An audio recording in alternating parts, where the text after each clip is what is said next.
Assalamualaikum warahmatullahi wabarakatuh. Innal hamdalillah nahmaduhu wa nasta'inuhu wa nastaghfiruh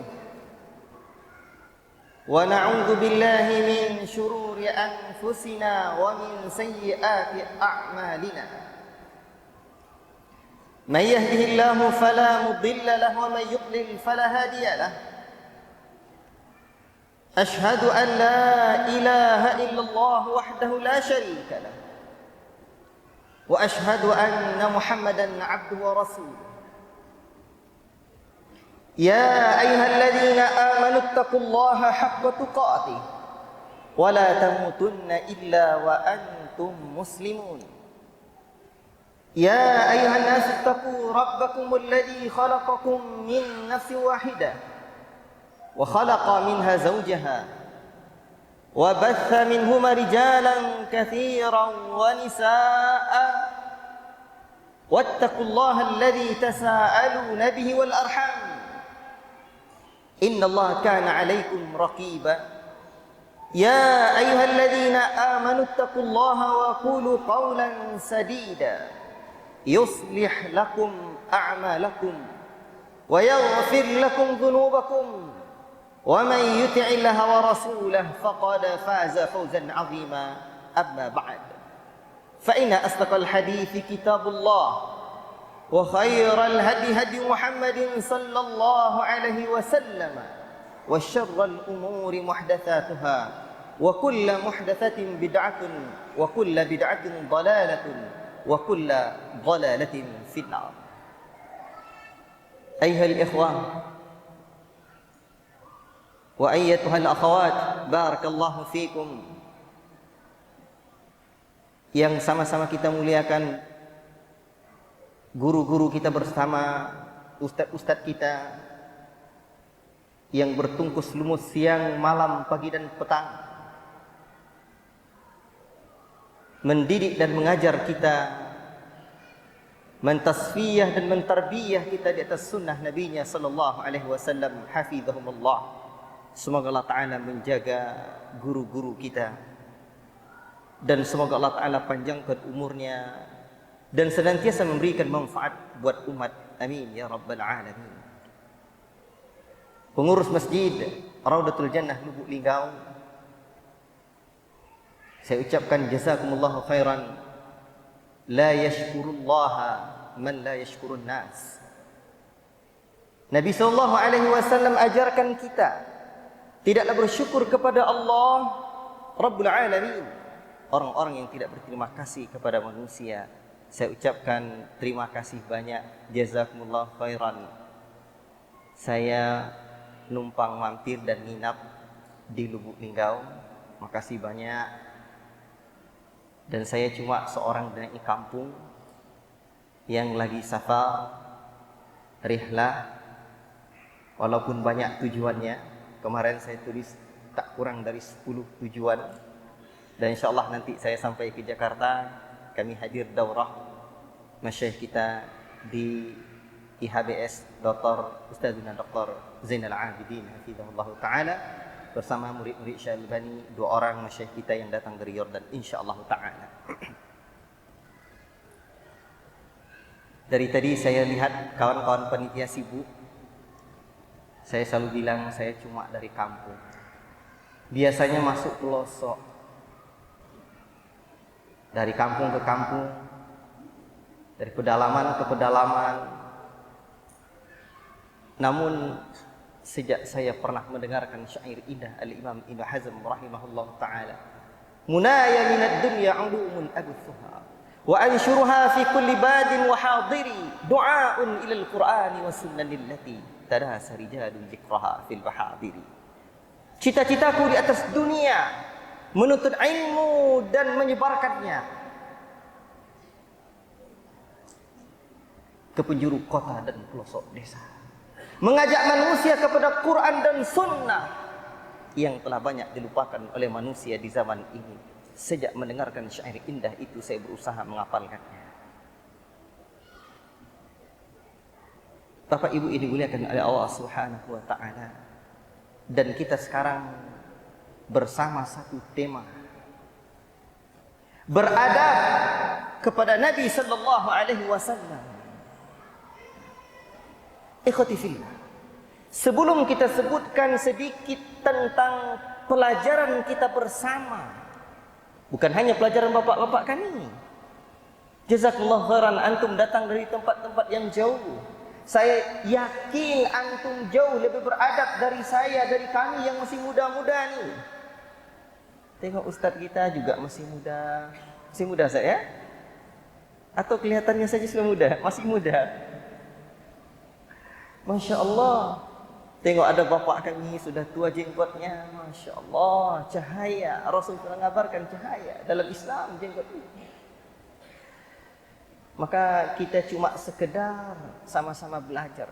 Kalaulah bukan kerana agama ini saling nasihat menasihati, wallahi tak sanggup saya berbicara di hadapan antum di sini. Tapi kerana agama kita ini adalah agama saling nasihat menasihati, saya coba jugalah untuk berada di depan ini. Semoga Allah Ta'ala berikan kita hidayah taufiq dan istiqamah di atas jalan mulia ini. Beradab kepada Nabi. Tujuan kita adalah untuk menghadirkan poin-poin adab kepada Nabi sallallahu alaihi wasallam itu. Dan ingat, ketika Nabi sallallahu alaihi wasallam menyebutkan tujuan beliau diutus oleh Allah Rabbul Alamin, sangat jelas sekali. Innama bu'ithu liutammima makarimal akhlaq. Sesungguhnya hanya saja aku diutus oleh Allah Rabbul Alamin untuk menyempurnakan akhlak manusia ini. Ikhwati fillah, apa beda akhlak dengan adab? Sebagian ahli ilmu membedakan makna adab dengan makna akhlak. Tetapi ada juga yang menyamakannya. Al-Hafidh Ibn Hajar Al-Asqalani di dalam Fathul Bari di Kitabul Adab, beliau menyebutkan tentang definisi adab. Adab itu diantaranya adalah isti'malu ma yuhmadu qawlan wa fi'lan.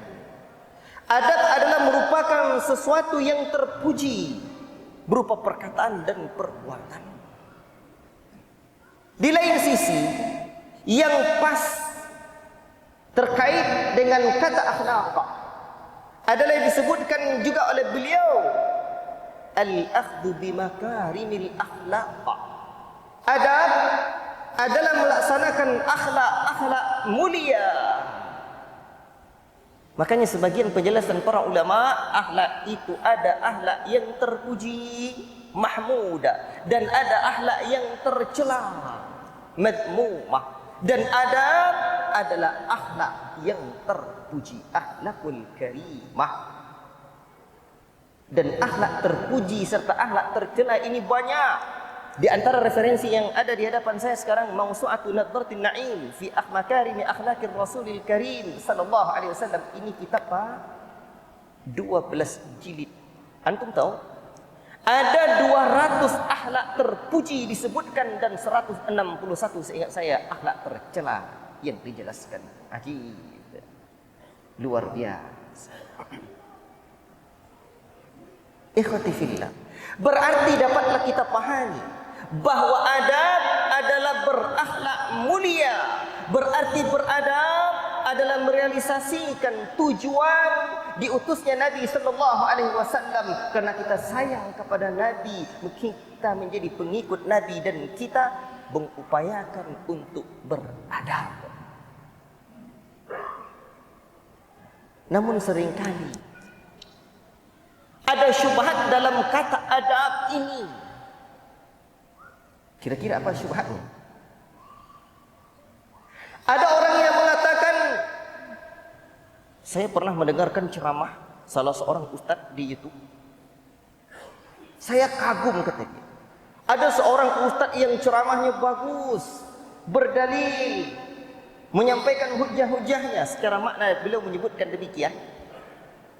Tetapi manakala dia mengkritik ulama, runtuhlah pandangan saya kekaguman itu. Karena menurut dia itu tidak beradab lagi. Apa betul dia tidak beradab? Padahal kritikan terhadap seorang ulama itu adalah menukil para da'i, para duat, para asatidah. Hanyalah menukil perkataan para ulama lain yang menjelaskan mana pendapat yang rajih, yang kuat. Dan menjelaskan pula mana pendapat yang lemah. Tetapi beliau mengatakan itu kurang adab kepada para ulama. Kalau demikian, di dalam perbedaan pendapat para ulama, manhaj Ahlussunnati wal Jamaah yang Allah ajarkan kepada kita, fa in tanaza'tum fi syai'in farudduhu ila Allah war Rasul. Jika kalian berbeda dalam satu pendapat, maka kembalikan kepada Allah dan Rasulnya. La ilaha illallah. Maka adab itu di antara syubhat yang dihembuskan hari ini, banyak orang yang bermanhaj dengan manhaj Ahlussunnah mereka sebut tidak beradab. Pernah dengar Pak? Bahkan menukilkan perkataan-perkataan para ulama, al-adabu qawlan ilmi, adab sebelum ilmu. Betul?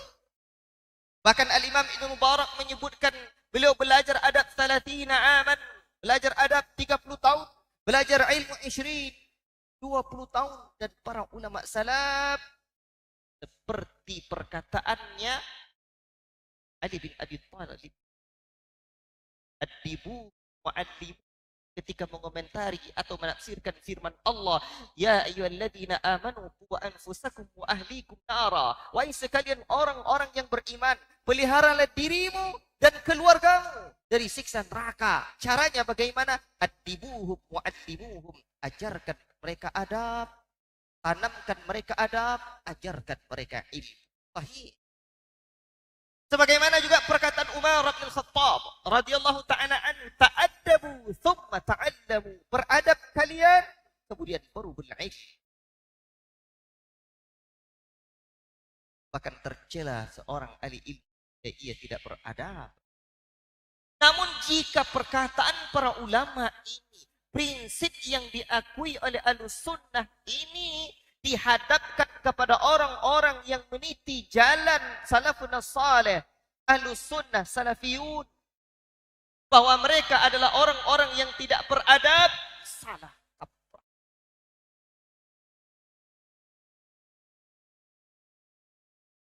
Di mana letak salah kaprahnya kira-kira? Sebab orang yang betul-betul beradab pasti lurus manhaj. Orang yang betul-betul beradab pasti bermanhaj dengan manhaj Ahlussunnah, karena adab itu komprehensif dan adab itu ada urutannya. Sebab yang pertama kali penting kita tanamkan adalah adab kepada Allah, kemudian adab kepada Nabi, adab kepada para sahabat, adab kepada para ulama. Kalau kita pertentangkan adab kepada para ulama, ketika para da'i Ahlussunnah menyampaikan yang batil-batil, yang dhaif-dhaif, yang lemah-lemah, dikatakan itu tidak beradab. Di mana diletakkan adab kepada para sahabat? Di mana diletakkan adab kepada Nabi? Di mana diletakkan adab kepada Allah? Itu namanya kalimatul haq urida bihal batil. Kalimatnya benar tapi tujuannya adalah kebatilan. Allahul musta'an. Tapi begitulah Pak. Kalaulah manhaj tidak betul, tidak berada di atas manhaj Ahlussunnati wal Jamaah, sekalipun yang disampaikannya adalah hadis, mengambil dari sumber yang jernih, bagaikan mata air yang bersih dari telaga. Tetapi kalau wadahnya atau pipanya sudah berkarat dan kotor, nanti yang akan keluar juga air yang berkarat dan kotor. Betul? Maka manhaj adalah bagaikan wadah dan pipanya. Walaupun yang disampaikannya adalah hadis, tapi pemahamannya adalah hadas. Walaupun disebut sebagai ahli hadis, sejatinya ia adalah ahli hadath. Kenapa? Orang-orang yang bermanhaj dengan manhaj yang hak adalah orang yang paling beradab.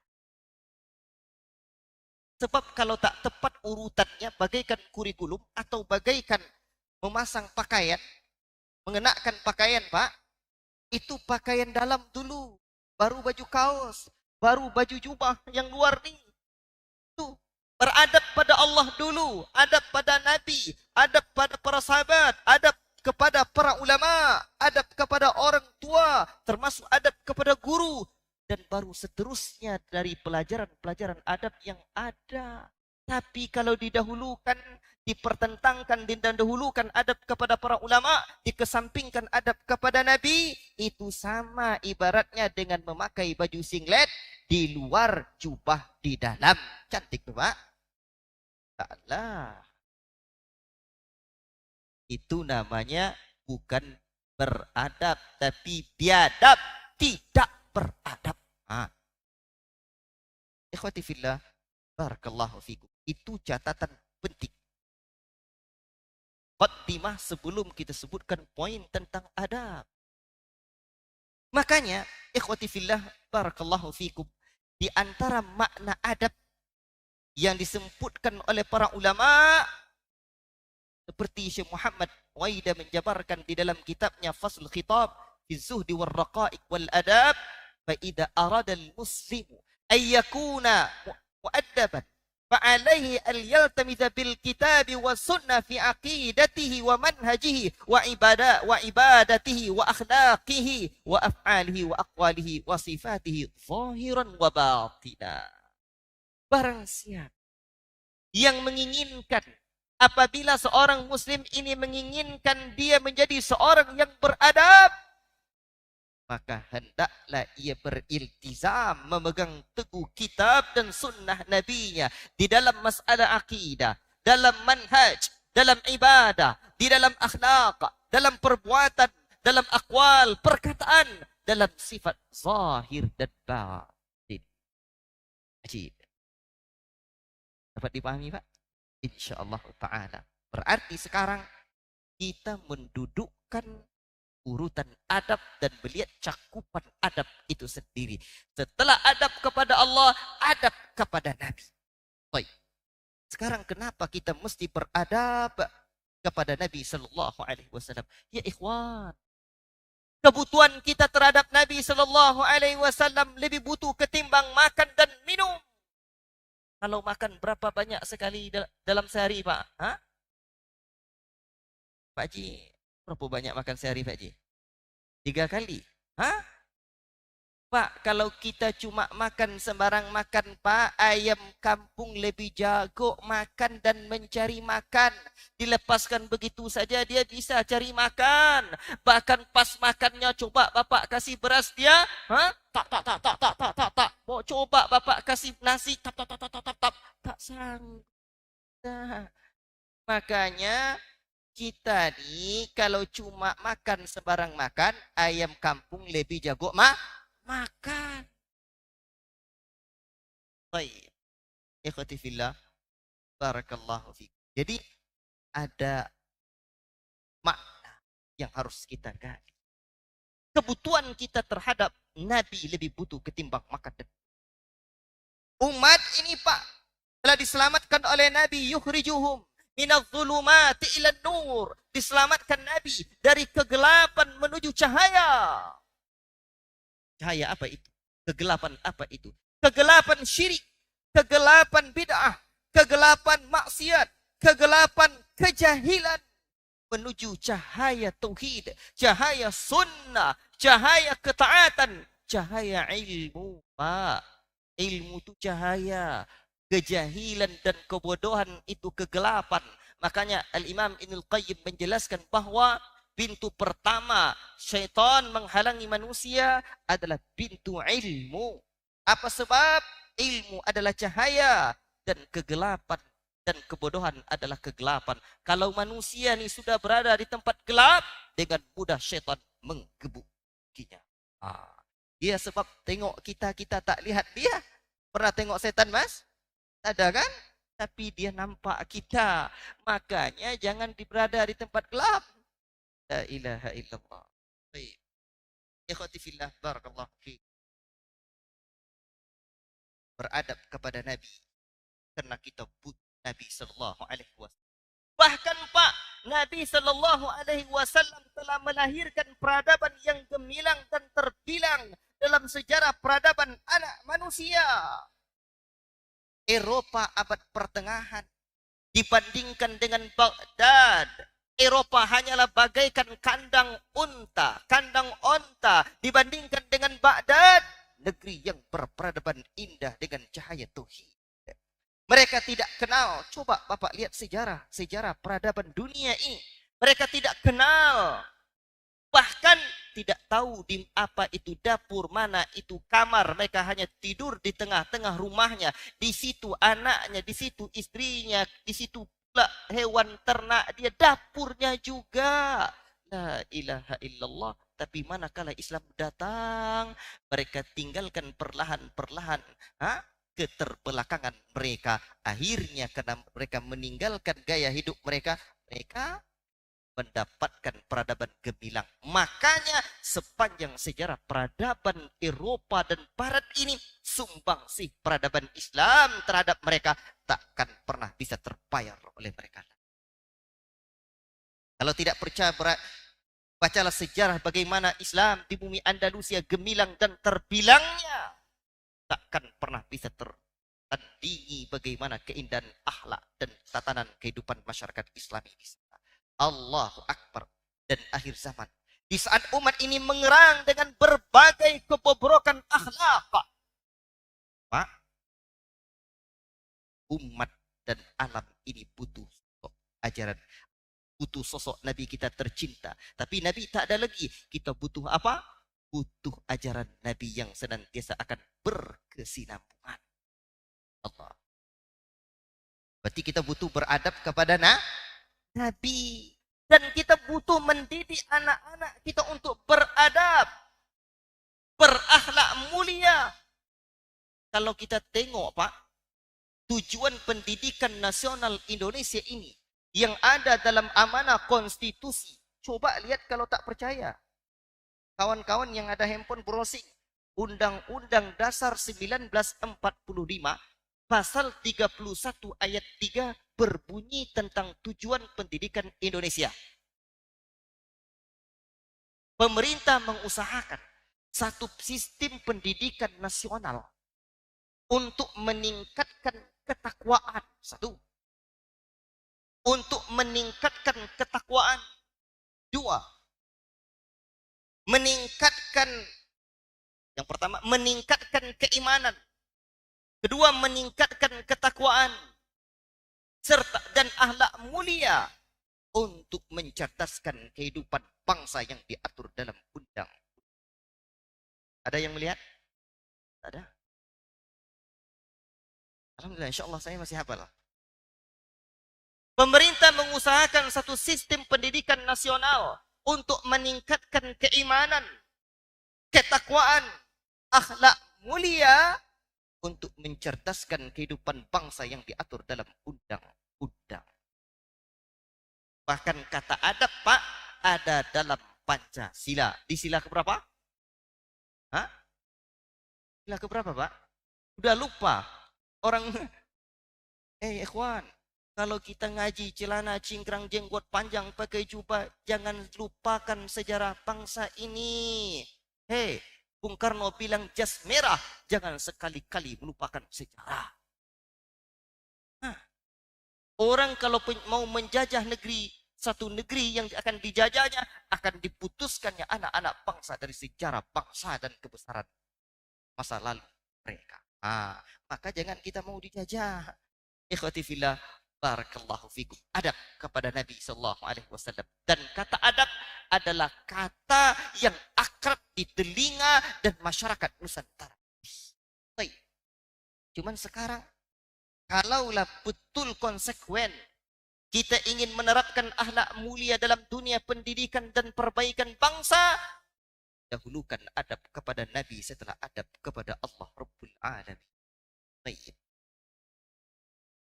adab kepada Nabi Sallallahu Alaihi Wasallam terbagi kepada 3. Yang pertama, adab hati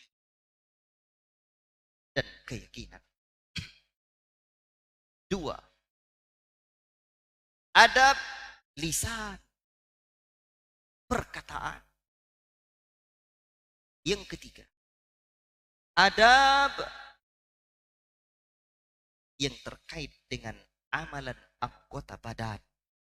Masing-masing dari adab yang 3 ini ada poin-poin. Dan kalau kita lihat, Muslim disebut Muslim karena ada Islam dalam dirinya.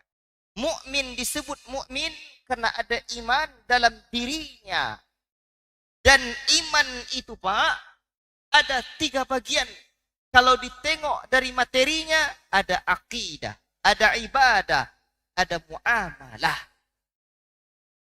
Tapi kalau dilihat dalam kepribadian seorang mukmin itu, iman, qaulul qalbi wal lisan, wa amalul jawarih, yazidu bi ta'atir rahman, wa yanqusu bil isyan.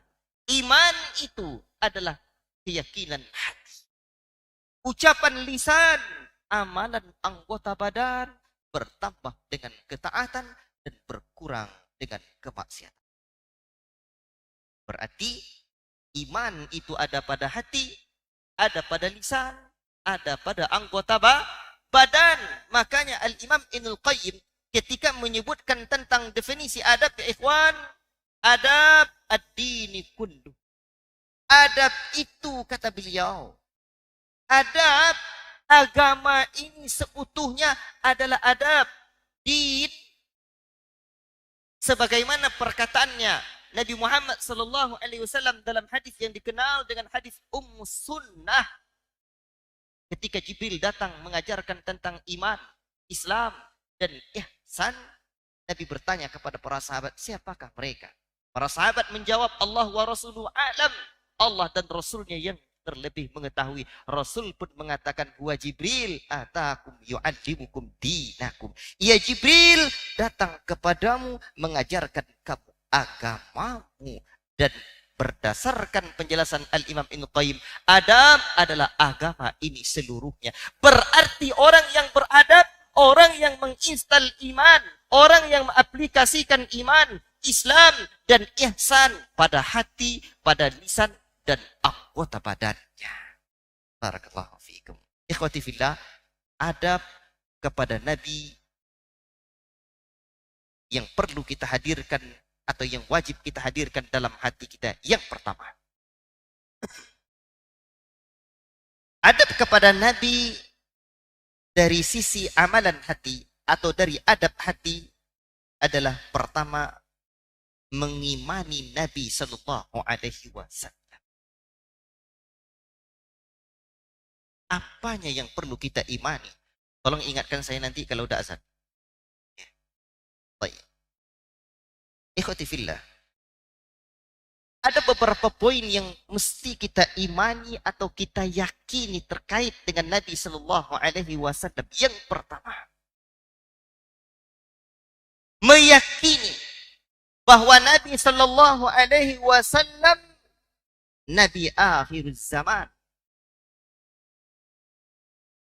Tidak ada Nabi setelahnya.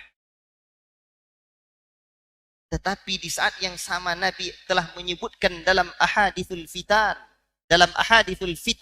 bahwa akan datang di akhir zaman orang-orang yang mengaku menjadi Nabi sampai pula ke negeri ini. Siapa di antara yang mengaku Nabi di negeri ini, Pak? Apa? Ahmad Musaddiq. Lia Eden. Namanya Eden. Pasnya Eden.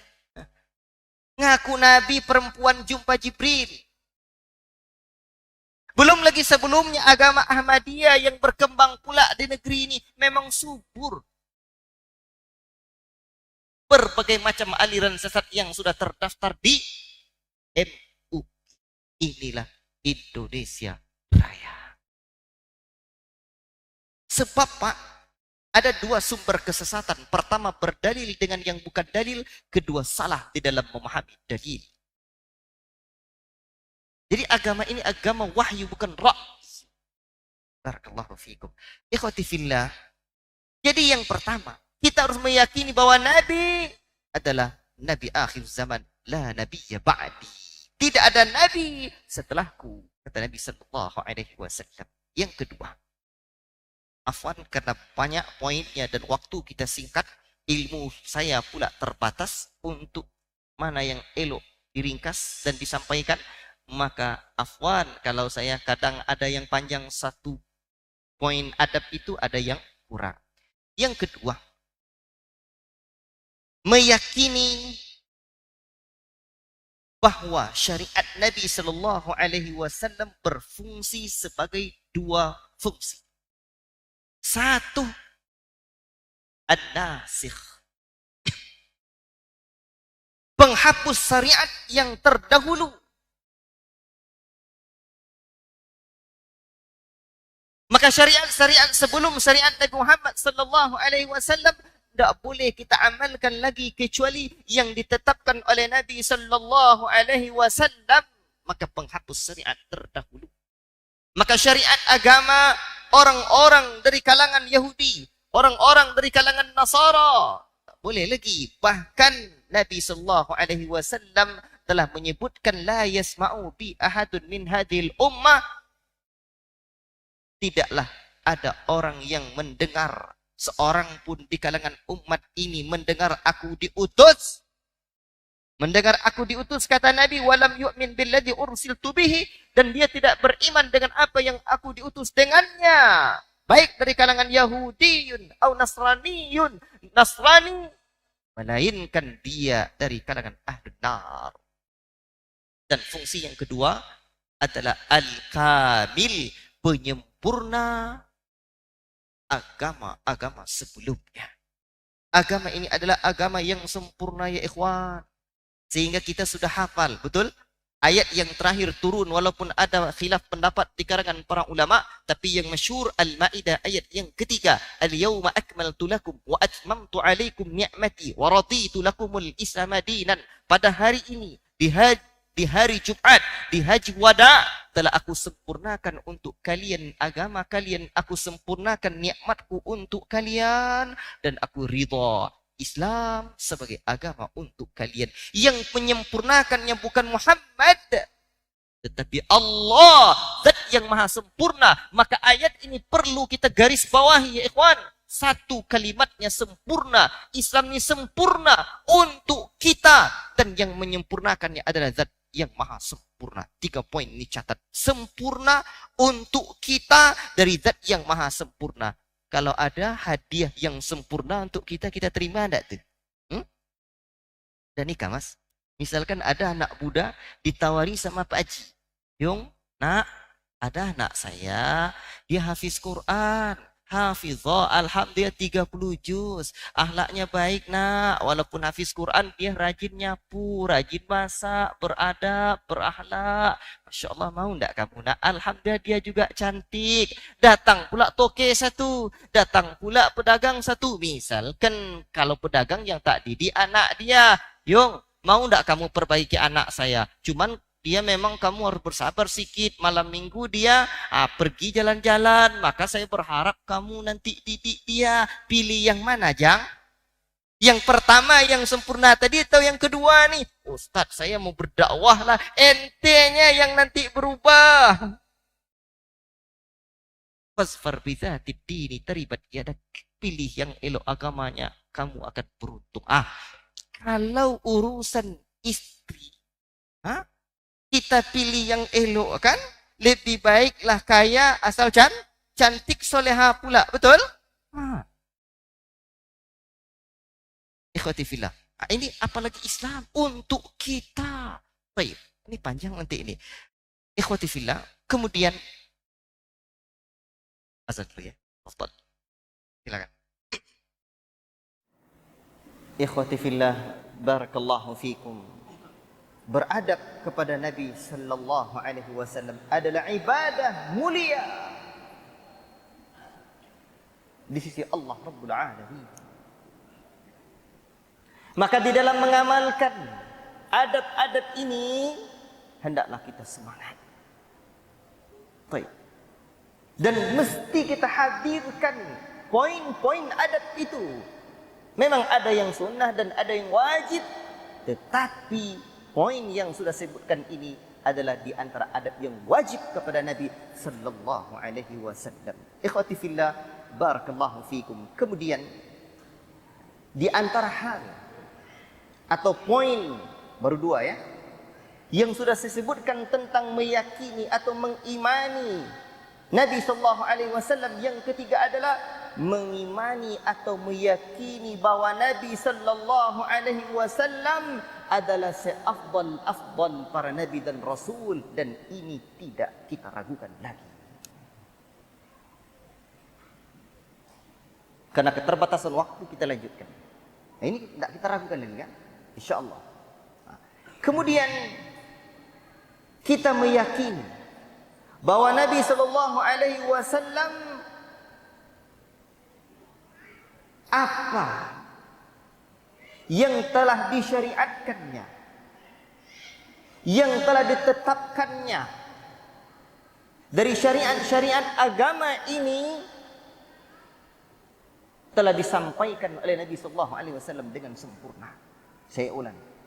Di antara poin selanjutnya yang wajib kita yakini bahwa Nabi sallallahu alaihi wasallam telah menyampaikan agama ini dengan sempurna. Itu mesti hadir dalam diri kita ya ikhwan. Tidak boleh kita meyakini ada yang tidak disampaikan Nabi, berarti Nabi tidak amanah. Tidak amanah. Maka apapun kata Nabi yang akan mendekatkan kalian ke dalam surga dan menjauhkan dari neraka, qad buyyina lakum, sungguh telah dijelaskan kepada kalian. Makanya agama ini agama yang telah sempurna. Kita yakini bahwa itu disampaikan Nabi. Maka tidak ada syariat yang baru lagi. Kalau ada orang yang meyakini bahwa dia bermimpi dengan Nabi, jumpa Nabi, tapi mengajarkan syariat baru, mimpinya adalah mimpi yang keliru. Satu saat, dulu awal-awal saya mengaji, saya pernah bermimpi dengan satu model mimpi begini. Saya salat, dan ada Nabi datang pakai sorban mas. Bentuknya masih ingat saya sekarang yang bentuk tu. Gagah. Putih pakaiannya. Dan waktu itu saya salat di saf yang belakang. Paginya saya termenung. Ini Nabi tak ya? Kalau Nabi tak usah diceritakan. Lama saya termenung. Akhirnya saya ceritakan. Apa sebab? Sebab saya yakin bahwa itu bukan Nabi. Alasannya apa? Di sini syubhat itu datang. Sebab ketika itu saya mendapati bahwa Nabi yang ada dalam mimpi saya saat itu memulai angkat takbir, memulai salatnya, sementara saf yang berada di saf yang kedua itu, jamaah yang berada di saf yang kedua itu belum teratur rapi dan rapat safnya, dan Nabi yang ada dalam mimpi saya itu memulai angkat takbir. Di sini saya yakin sebab saya mengetahui bahwa Nabi tidak memulai salatnya sebelum rapat saf jamaahnya.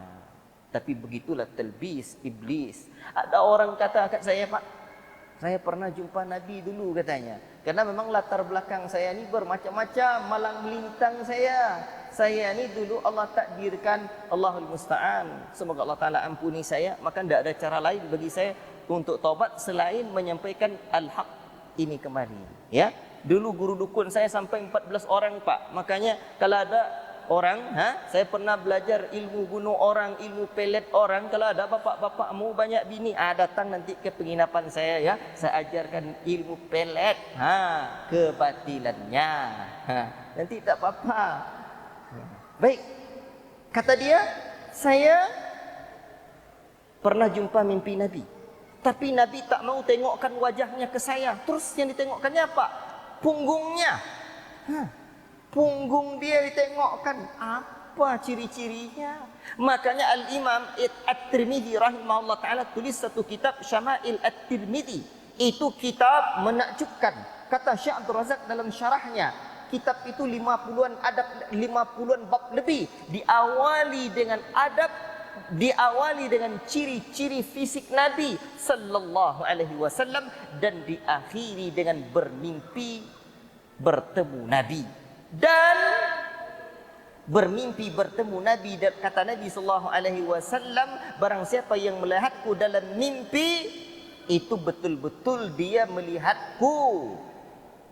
Apa sebab? Fa inna syaitana la yatamatsalu bi, kesungguhnya syaitan tidak bisa menyerupaiku. Tetapi apabila, catatan pentingnya, sesuai dengan ciri-ciri Nabi yang pernah dilihat dan dulu berkhidmat Anas bin Malik di rumahnya dengan mimpi yang Nabi yang kita lihat dalam mimpi itu. Kalau mimpi kita jumpa Nabi Muhammad dengan ciri-ciri yang tak serupa dengan mimpinya, dengan ciri-ciri yang tidak serupa dengan Nabi yang dilihat oleh para sahabat dulu, itu bukan Nabi.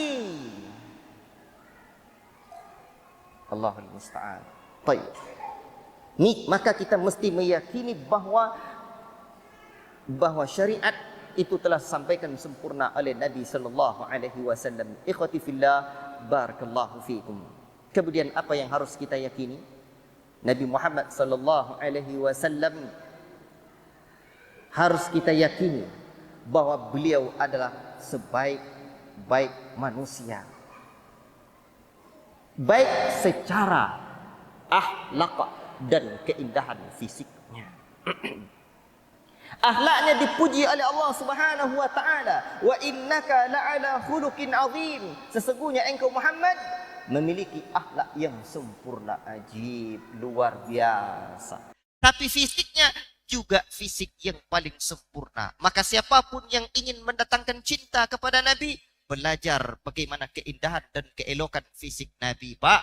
Makanya Imam Tirmidzi membuat bab pertama dalam syama'ilnya bagaimana riwayat-riwayat tentang keindahan dan keelokan fisik Nabi. Sampai-sampai kata Syekh Islam Ibnu Taimiyah bahwa Allah memuliakan Nabi, fisiknya Nabi, akhlaknya Nabi sallallahu alaihi wasallam min akmali suwar wa atammiha, bentuk yang sempurna, yang paling sempurna. Dan saking sempurnanya fisik Nabi, kita dapatkan buktinya, tidak pernah kita temukan riwayat bahwa musuh-musuh dakwah Nabi pernah mencela fisik Nabi. Kalau orang sudah benci, Pak, pasti dicari-carinya. Iyalah dia elok, tapi tengok tuh mata dia juling, telinga dia kecil. Berbagai macam cemoohan, celaan dan cacian pasti akan dilontarkan. Tapi tidak pernah kita dapati Abu Jahal, Abu Lahab, dan Abu musyrik di zaman jahiliyah itu mencela fisik Nabi. Ajib. Baik. Ikhwati fillah, barakallahu fiikum. Adab kepada Nabi sallallahu alaihi wasallam. Dan kita juga mesti meyakini. Ada berapa poinnya? Bahwa Nabi sallallahu alaihi wasallam keteladanannya adalah sebaik-baik keteladanan yang mesti dicontoh oleh manusia. Beliaulah role model kita. Contoh yang teladan yang menjadi acuan kita dalam hidup ini. Allah telah sebutkan sungguh pada diri Nabi Muhammad sallallahu alaihi wasallam itu untuk kita uswatun hasanah. Ikhwati fillah, barakallahu fiikum. Berikutnya, apa yang wajib kita yakini tentang Nabi? Meyakini dengan keimanan pasti semua yang dikabarkan Nabi. Seperti yang sering diungkapkan oleh para ulama, tasdiqu fima akhbar, membenarkan, meyakini apa yang telah dikabarkan Nabi. Apa saja yang dikabarkan oleh Nabi? Banyak. Sampai berita tentang riwayat-riwayat tentang fitnah akhir zaman. Baik. Adab yang pertama sudah kita bahas, mengimani dan meyakini Nabi dengan beberapa poin keyakinan dan keimanan tentangnya. Yang kedua, sebentar, ini sampai jam berapa Pak waktunya? Kasih saya waktu biar tahu saya apa yang nak saya sampaikan. Kalau enggak, kelewatan nanti. Sampai tergantung penumpangnya aja. Kalau penumpangnya tak mau nak terjun nanti, jangan sampai patah kaki, supir berhenti lagi. Ente. Sampai jam berapa, Pak? Biasanya sampai jam berapa? Kasih tahu saya. Jam 8. Betul? Oke. 15 menit lagi. Allahul musta'an. Baik.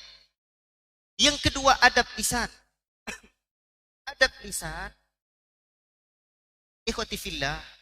Nabi sallallahu alaihi wasallam. Ini belum adab lisan lagi. Masih adab hati. Adab hati yang kedua. Dah terlewat saya. Dia nak mau cepat nih. Karena mau cepat. Yang kedua, mencintai Nabi sallallahu alaihi wasallam. Mencintai Nabi sallallahu alaihi wasallam kan hati. Betul? Dan semua faktor manusiawi yang mendatangkan cinta kepada orang lain ada pada diri Nabi. Minimal ada 5 yang membuat orang cinta kepada orang lain, Pak. Yang pertama, gagah atau cantik. Kadang tengok anak gadis tu dia tak peduli asal abang yang datang tu banteng. Dia Masya Allah tergila-gila. Allahul Musta'an. Padahal pemalas. Kerja tak mau. Salat pun tak mau. Malas. Kata guru saya dulu. Kalau adalah bentuknya malas tu makhluk terjelek di dunia. Itulah kata dia. Kenapa tak mau salat kita malas, Kang? Malas.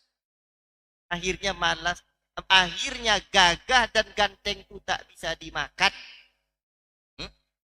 Allahul Musta'an. Tapi dia orang sayang, Pak. Orang cinta. Dan ternyata Nabi jauh lebih gagah bentuk fisiknya. Lebih indah bentuk tubuhnya. Maka Nabi lebih layak untuk lebih kita cintai.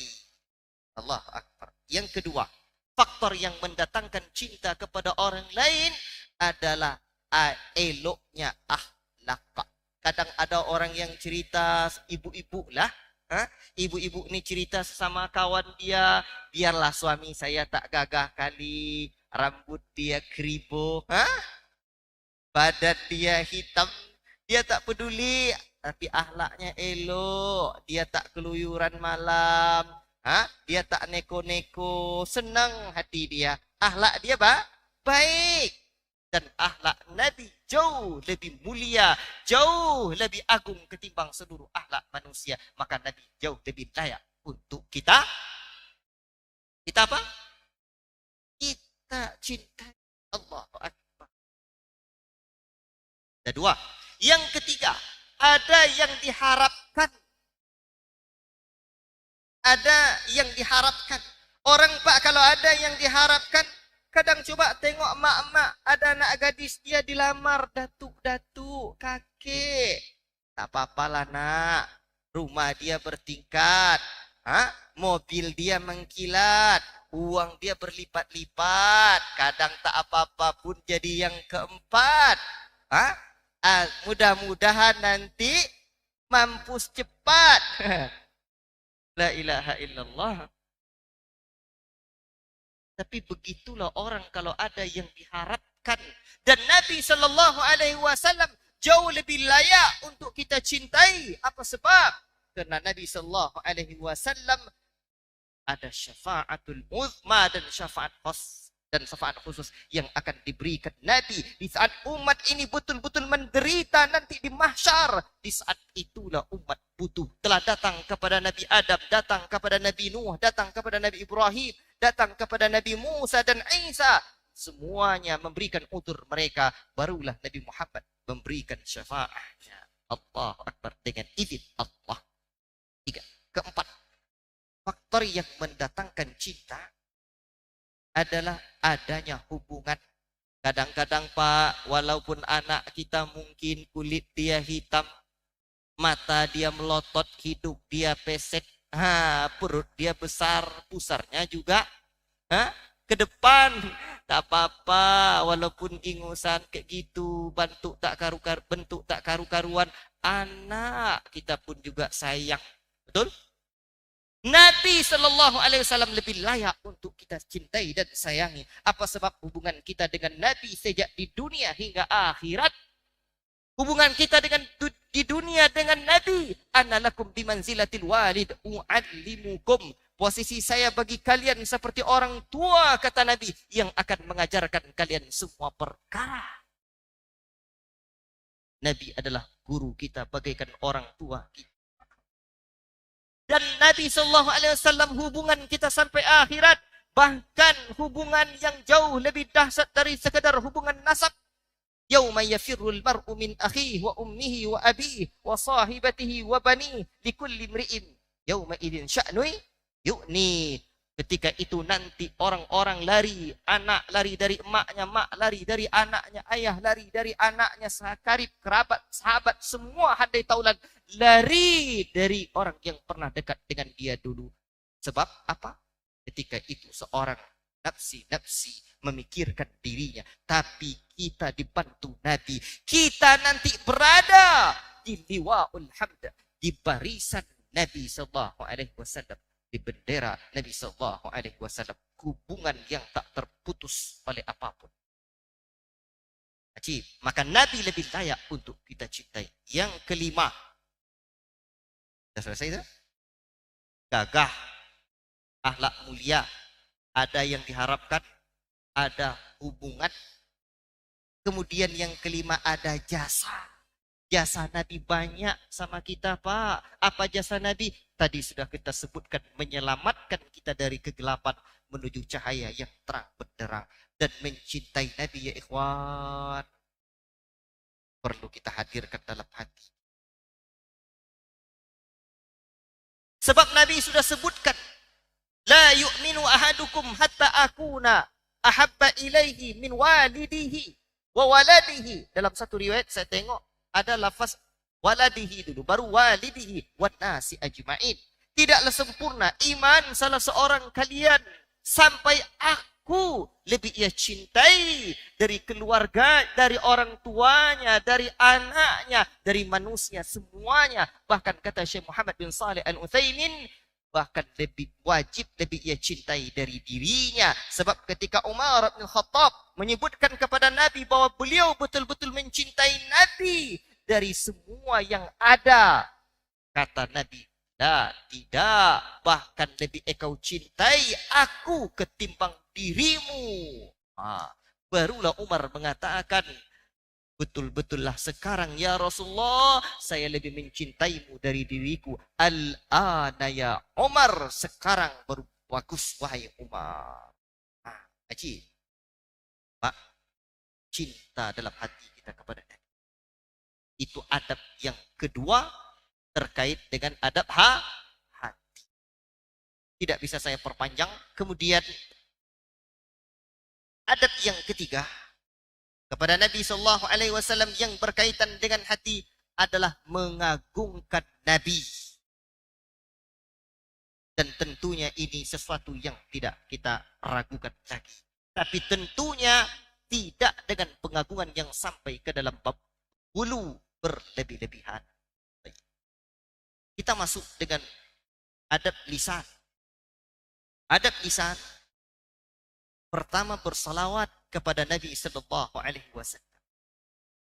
Hendaklah kita perbanyak bersalawat kepada Nabi, kapanpun dan dimanapun.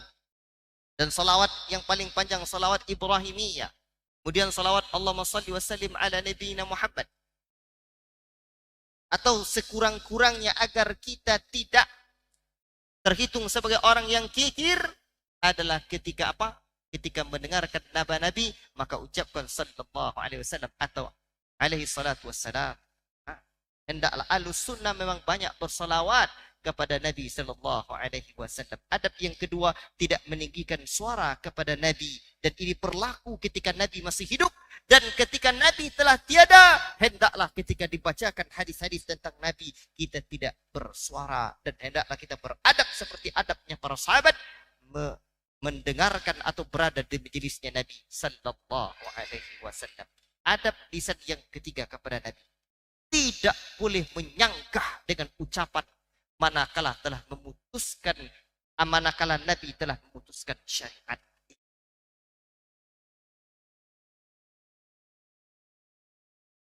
karena keterbatasan waktu, saya sebutkan poin-poinnya saja. Yang keempat, jangan mendahului ucapan Rasul. Karena Allah menyebutkan la tuqaddimu baina yadayillahi wa rasul.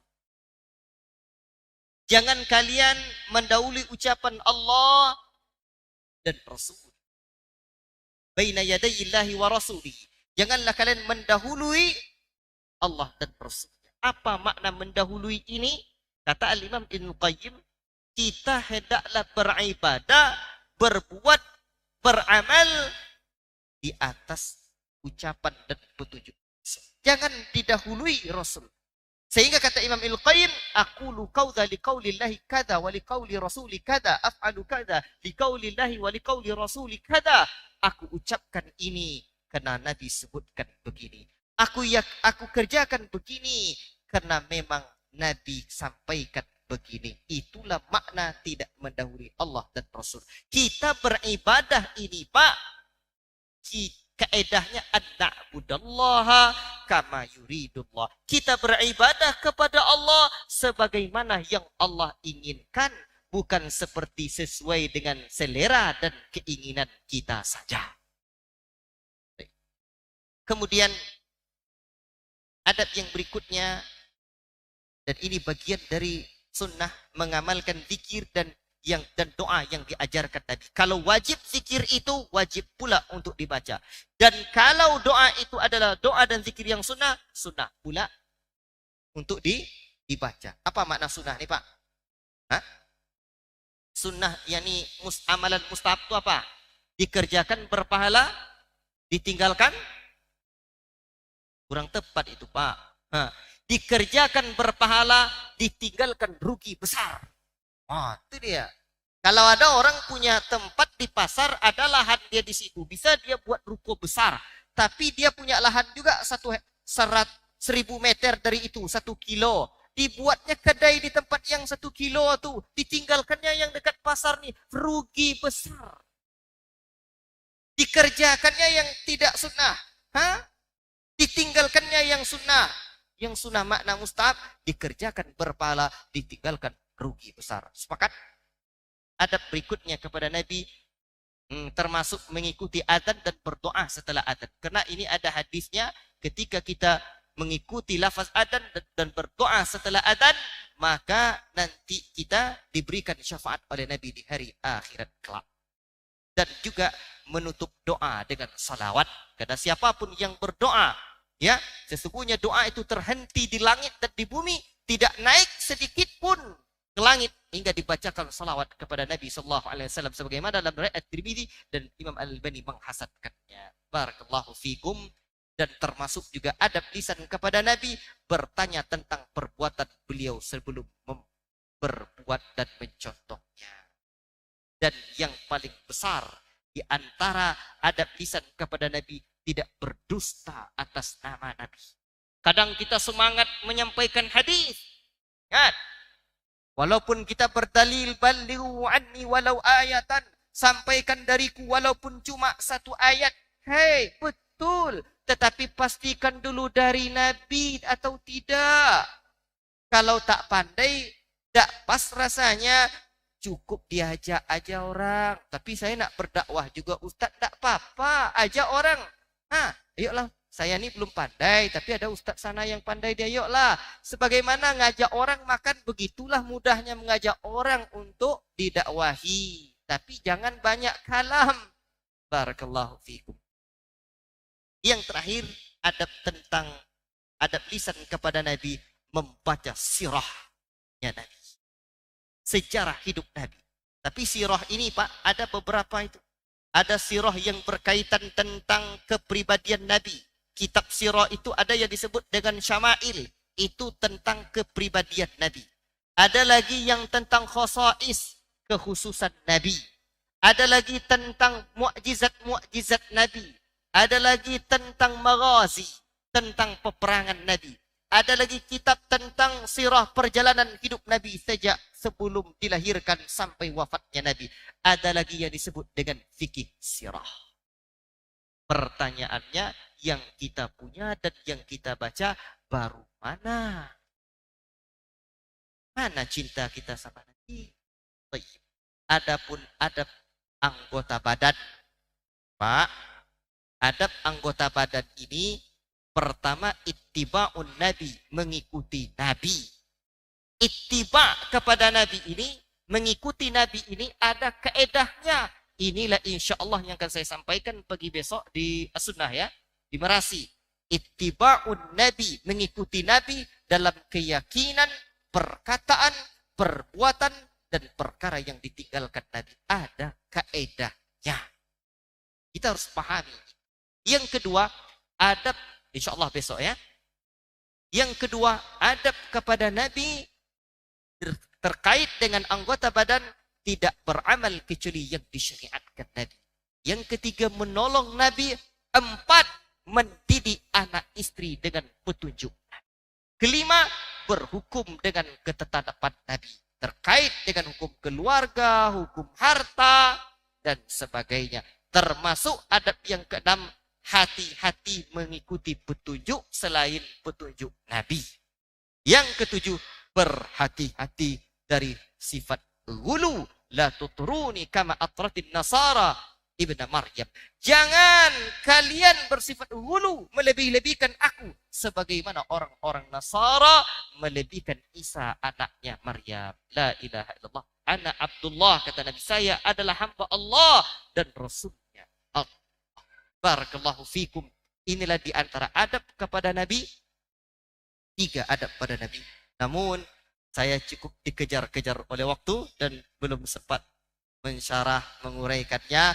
Insya Allah ta'ala banyak tuan guru, ustaz-ustaz kita tentu yang menjelaskan selalu di sini.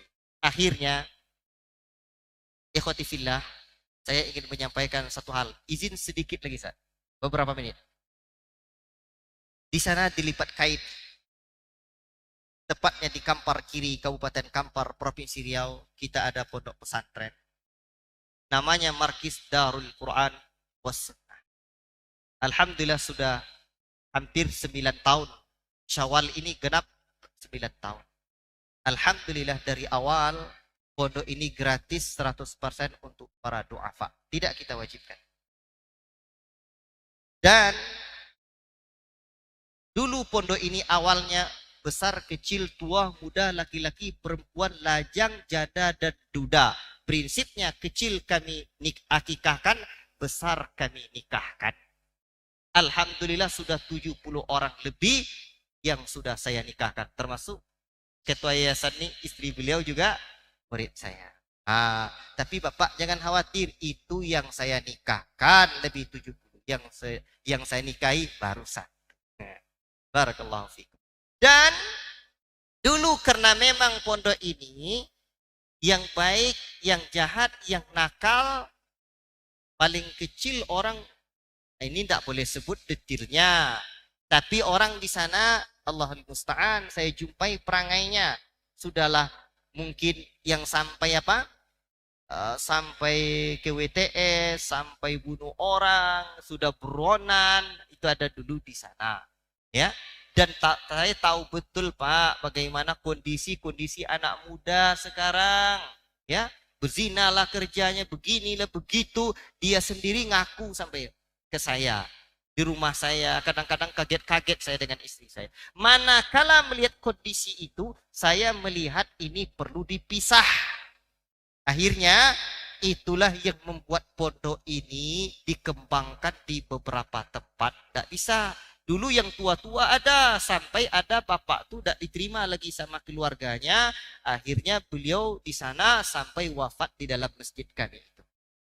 Ada yang juga dari Jakarta. Kalau yang tua-tua ini dijodohkan Ustadz, iya. Ada yang duda, ada pula yang janda. Jodoh dia nikahkan.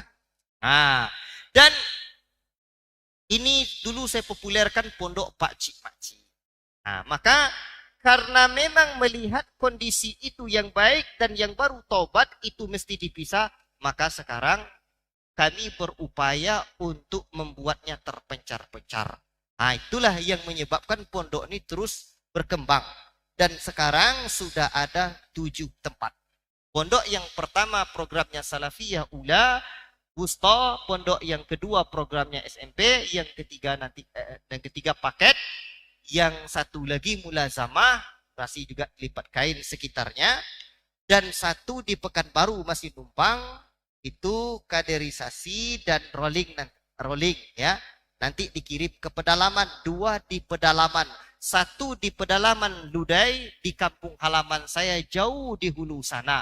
Ludai kalau disebut kepanjangannya kadang saya sambil bercanda luar daerah Indonesia. Sinyal Telkomsel tidak masuk tapi masih dalam wilayah Provinsi Riau. Jauh di hulu sana. Jadi kita buat program dakwah ke sana, santri juga. Nah, kemudian ada lagi di Pulau Penyalai, jauh itu di kepulauan sana.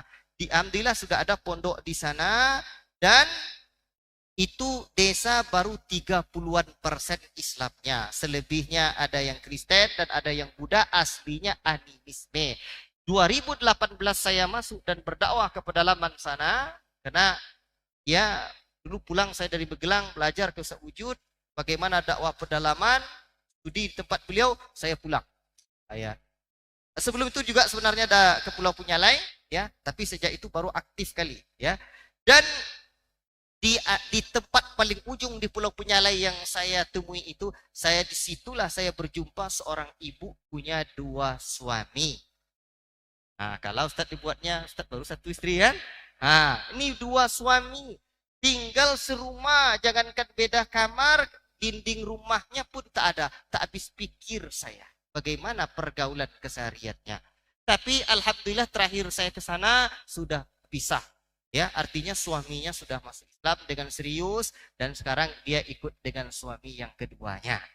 Nah, yang kayak gini nih Pak memprihatinkan.